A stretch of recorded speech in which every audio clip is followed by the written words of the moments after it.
Hello বন্ধুরা, আজকে আমি রান্না করছি লাউ পোস্ত বড়ি। তো আমি এখানে লাউ কুচি নিয়েছি। দেখুন এখানে আছে বড়ি আর এখানে একটু পোস্ত আর সর্ষে আছে। আমি পোস্ত সর্ষে বেটে লাউয়ের সাথে মাখিয়ে নেব 10 মিনিটের জন্য। পোস্ত সর্ষে বাটাটা দিয়ে দিচ্ছি, অল্প একটু লবণ দিয়ে দিলাম। এবার আমি এটাকে 10 মিনিট ম্যারিনেট করে রেখে দেব। এটা ঢাকা দিয়ে রেখে দিচ্ছি 10 মিনিটের জন্য। কড়াই গরম হয়ে গেছে, আমি এবার তেল দিয়ে বড়িগুলো ভেজে নিচ্ছি।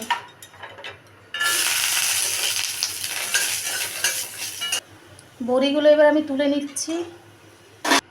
ওই কড়াইতে আমি সর্ষে এবং শুকনো লঙ্কা ফোড়ন দিলাম। এবার আমি লাউটা ছেড়ে দিচ্ছি।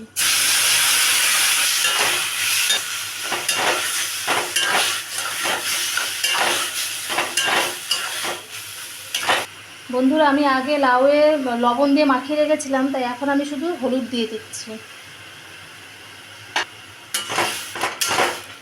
এবার আমি একটা থালা দিয়ে ঢেকে দিলাম।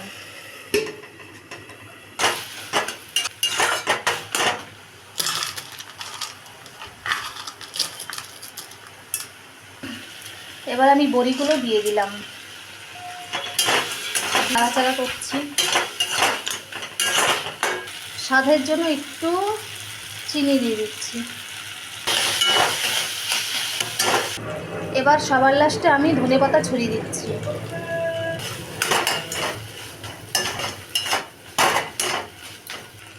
বন্ধুরা, আমার লাউ পোস্ত বড়ি হয়ে গেছে। এবার আমি নামিয়ে নিলাম।